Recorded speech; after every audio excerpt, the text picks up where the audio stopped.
Guys, pang 4th day na natin ngayon. 4th day. Thanks God. Sana matapos natin ang 9 days. Para marami tayong blessing. Thank you guys sa inyong panonood. Yung tuwa yung chikiting ko. Tingnan nyo, naglalaro.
Ang galang sa lahat ng masasama, O Diyos, ako'y paglaban.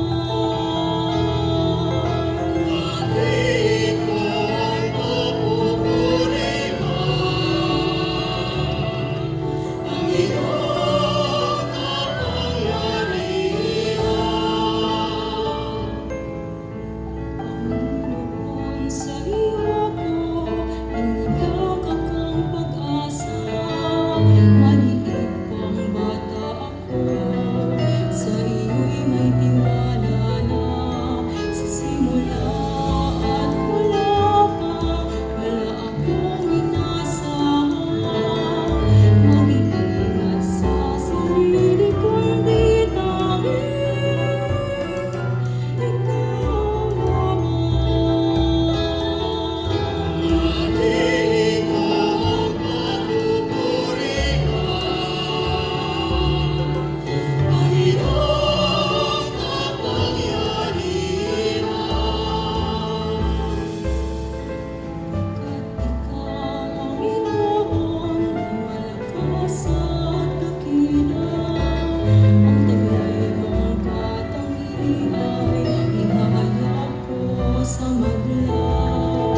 Dito ay mapalad at okay pa rin yung ating panahon. Nakikisama ang ating panahon sa ating simpang gabi. Ngayon po ay may tanong po ako sa inyo. Hanggang saan ba ang pagtitiwala natin sa Diyos? Hanggang saan ba ang pagtitiwala natin sa Diyos? Lagi nating naririnig ang mga katagang God is good all the time, and all the time God is good. Lagi nating naririnig yan, o lalo pag meron tayong prayer meeting. Kaya mga kapatid, sa ating mga pagbasa ngayon ay ka-4 na simpang gabi, nakita natin ang pagiging mahabagin ng Diyos.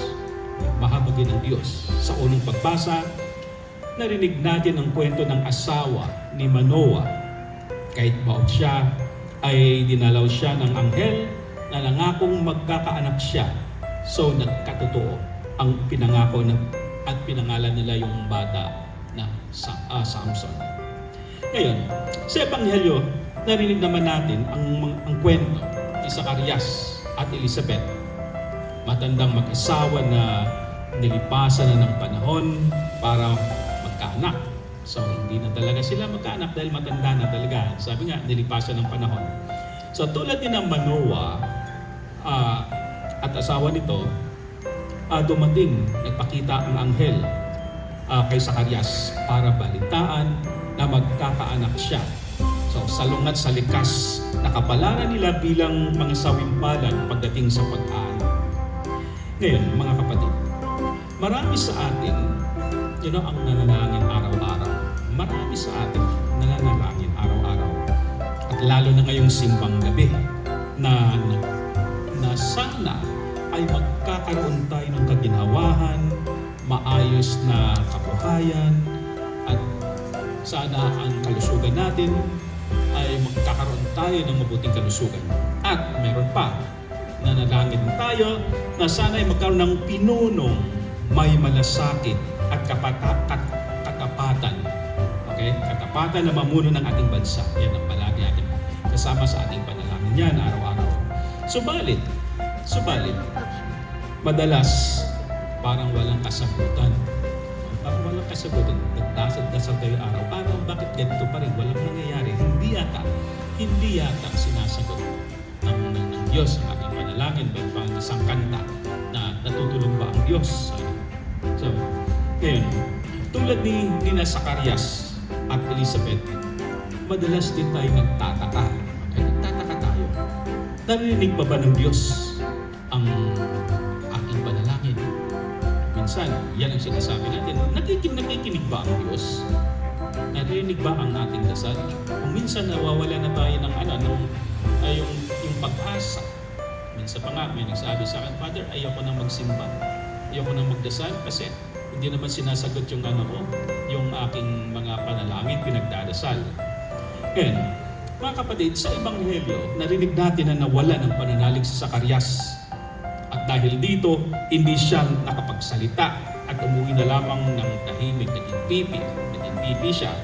So, ngunit ang katahimikan yun ay yun ang naging pagkakataon. Okay? Pagkakataon na para magnilay at maghanda. Kung minsan itong katahimikan na itong mga kapatid, ito ang nagbibigay pagkakataon natin para makapagnilay-nilay ng ating buhay, spiritual na buhay. Ngayon, ganito rin ang hamon sa atin mga kapatid. Ito ay hamon din sa atin. Sa kabila ng mga krisis, kahirapan at paghintay, maaaring ito ang panahon upang uling tanungin natin ang ating mga sarili. Ano ang aking ginawa? O ano ang aking ginagawa upang makamit ang mga kahilingan ko? O naghihintay lamang ba ako na walang ginagawa? O kumikilos ba ako upang makiisa sa pangarap ng Diyos para sa lahat? Alam niyo mga kapatid ko minsan, dasal tayo ng dasal. Pero wala naman tayong ginagawa. Okay? Wala naman tayong ginagawa. Basta ba, ang ina-expect yata natin ay pag nagdadasal tayo, lalagpak na lang sa harapan natin kung ano yung hinihingi natin sa Panginoon. Parang ganun. Pero dasal sana magkaroon ako ng magandang trabaho, pero hindi ka naman naghahanap ng trabaho. Ganyan. Ayan. Mga kapatid, sinasabi ko nga, may Zacarias din bawat isa sa atin. Okay? May Zacarias din na bawat isa sa atin. Tayo rin ay pinagdududahan ang grasya ng Panginoon. So, sa kabila ng kabutihan na ipinakita ng Diyos ay sinusuklian natin ng tinatawag ng pag-aalinlangan, yung doubt o pagwawalang bahala, pagkagalit, at kung minsan pa nga ay pagkatwa sa kanyang alok na pagmamahal. At kung minsan ay dahil marahil ng maraming problema at pagkabigo, ay nalimutan nating may Diyos. May Diyos na mas malaki pa sa ating suliranin at alalahanin sa buhay. So, hindi natin alam kung minsan mga kapatid, nasa harap na pala natin ang Panginoon. Nasa harap na pala natin ang Panginoon. Sabi nga, right under our noses. Pero, hindi natin siya nakikita dahil iba ang inaasahan natin. Bakit po? Because we're expected to come in another form. Ayan, pag nagdasal ko, kasi ito ang gusto ko. Ito ang gusto ko, Lord. Ito ang gusto ko, Panginoon. Pero sabi ng Panginoon, ito ang mas makakabuti sa iyo. Ito ang ibibigay ko sa iyo. Kaya minsan ay hindi natin alam na yun na pala ang sagot ng Panginoon, pero ini-ignore natin. Dahil iba yung sinatawag na we're expecting it to come in another form. Ngayon, mga kapatid, once again, pinapaalaanan tayo sa atin na yung sa ating ebanghelyo, nagpapaalala sa atin yung pagbubuntis ni Elizabeth at asawa ni Manoah na walang imposible sa Diyos. Ito ay mabuting tandaan sa mga pagkakataong tila mas matindi ang dilim kaysa liwanag. At nakikita rin natin na ang himala sa katatagan ng bawat isa at pagtutulungan ng mga tao tuwing may sakuna. So sa bawat pagkilos ng kabutihan, ipinapakita ng Diyos na patuloy siyang kumikilos sa ating kasaysayan. So mga kapatid, inaanyayahan tayo ng Ebanghelyo ngayon na huwag tayong mawalan ng pag-asa.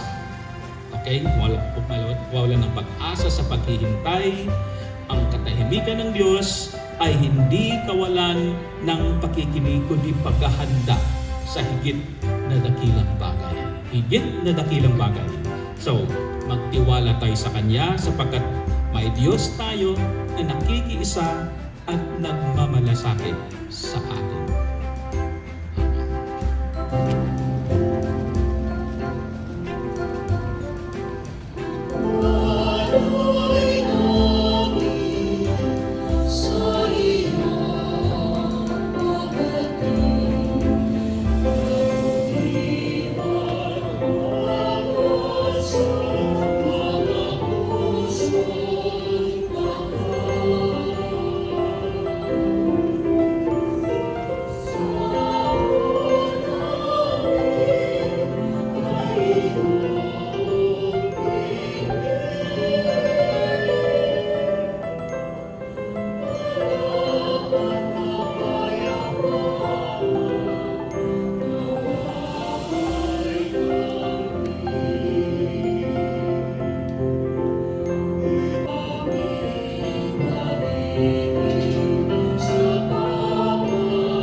Christmas!